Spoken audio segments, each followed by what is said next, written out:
On this episode, we're going to talk about how not to let your feels about feedback, no one likes it, steal your growth. All right, so I was working with a college student recently, and they were talking about how they're going to have to take one of those standardized tests, like the GRE, the MCAT, the LSAT, in order to go to the graduate program that they want to go to. And I was like, okay, well, what did the pre-assessment test tell you? And they're like, I didn't take the pre-assessment. I'm like, I thought we talked about this like 2 weeks ago, that you were to take the pre-assessment so you could come up with your study schedule and it would tell you like where you were currently at. And they were like, yeah, it's going to make me feel bad about myself. And I'm like, oh, okay. And then I was like, okay, maybe this is just like a younger person thing. And then I was in a group virtual call, and there was this awesome expert on websites giving people, anyone who wanted to, a website audit. And I was like, me. And so I put my website up there, and it looks bomb anyways. You guys will see it in a few weeks. But the guy was giving me feedback, and I was like, yes. And I was taking notes, and I'm like, okay, do this and do this and do this. And it was awesome. And then everyone after me, even though these people are adults, like in their 30s, their 40s, their 50s, I don't know how old they are, but they're much older than Gen Z. And they're like, they kept mentioning like how vulnerable this was and how raw it was to have someone like an expert giving them feedback, and then everyone else around them be able to hear what that feedback was. And I'm just like, wait, like I love feedback. Like maybe it's just me being a three-sport athlete my whole entire life, that like I love feedback, because like if you tell me what I can be doing better, then I get to grow. But then I started to think about it. It's like, okay, well, like I have like an on again, off again relationship with like the weight scale, because I'm like, okay, I see it and I'm like, oh, okay. And even though I do these skills that I'm going to tell you about later on in this video, sometimes I still avoid the scale because I don't want it to like tell me. And I hear like the people in the background being like, it's only a number. Don't weigh yourself and all the things. And it's all this conflicting information. And so I was like, okay, I have to do a video on how we need to not let feedback steal our growth.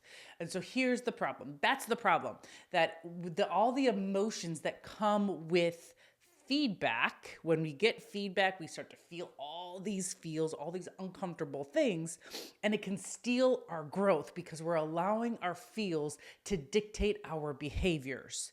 And the thing about feelings, or feels like I like to call them, is that we have absolutely no control over them. None whatsoever. And so it's like, and if you are all about your feeling and you don't want to feel that uncomfortableness that comes with the feedback, well, then you're not going to grow, and those feelings are stealing your growth.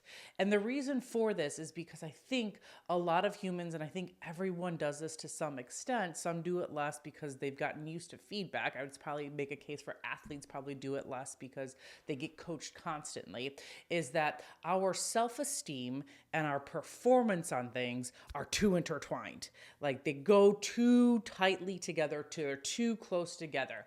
And so what we hear is like, if it's not perfect, we automatically think that that means it's bad.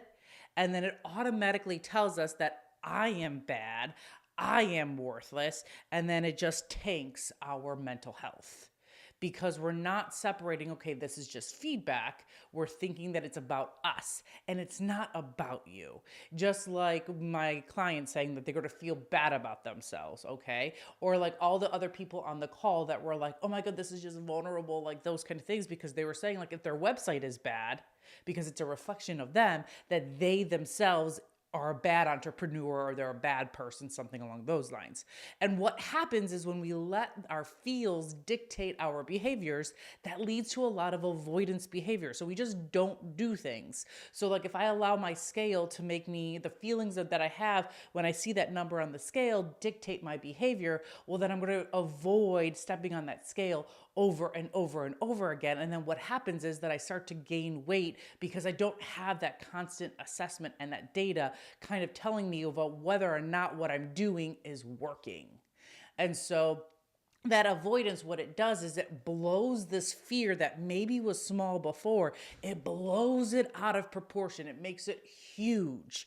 And then we avoid more, and then it just snowballs us and it steals our growth. I don't want it to steal your growth. So, this is what we're going to do. We need to learn how to accept and appreciate feedback. So, parents, this is what I want you to do, because this happens all the time with my 3 kids. That when I give them some kind of corrective feedback, I will see them like kind of deflate. If you see your child deflate because you give them a corrective instruction, like you're coaching them, what I want you to tell them is like, hey, hun, hey, bud, whatever term of endearment you use, this is just a correction. I'm just giving you a little bit of coaching because I want you to grow. I want you to learn.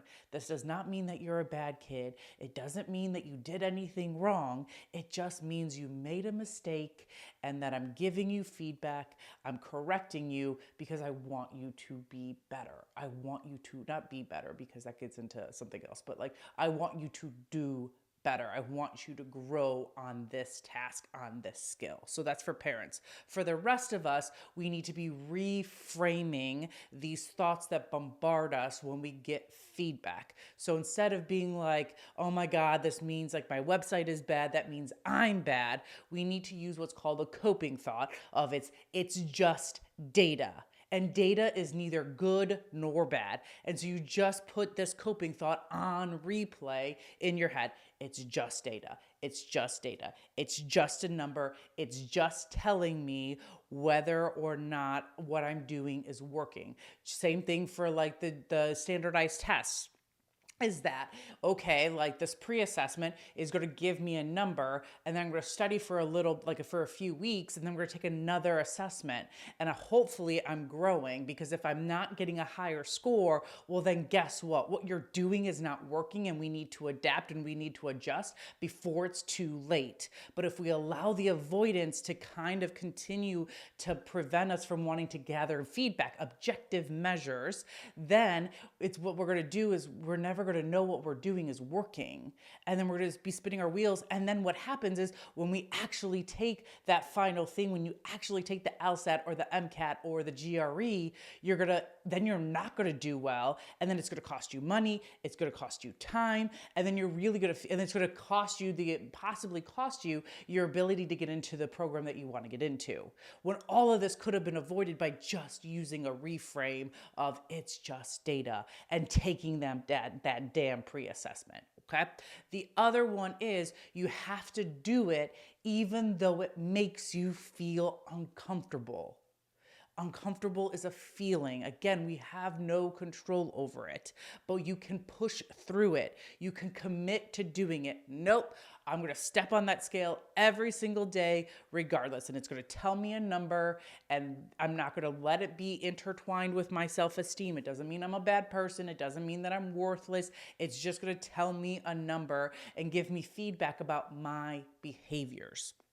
And then we're going to try to make it part of doing it when you're uncomfortable. You're going to try to make it part of your identity, because that's when we see like behavioral change, where instead of being like, I really hate data, I hate feedback, like, you're like, no, I am someone who loves data. I really am someone who loves data. I have a little bit more issues when it comes to the scale, but that's a whole other thing. But I am someone who loves data. I am someone who loves feedback. That's what you're going to tell yourself, in addition to that reframe you're going to do of it's just data. It's just data, and I am someone who loves data. And tell yourself this over and over and over again, because of how our psychology works. It's called the psychology triangle. Your thoughts, your feelings, and your behaviors are all interdependent on each other.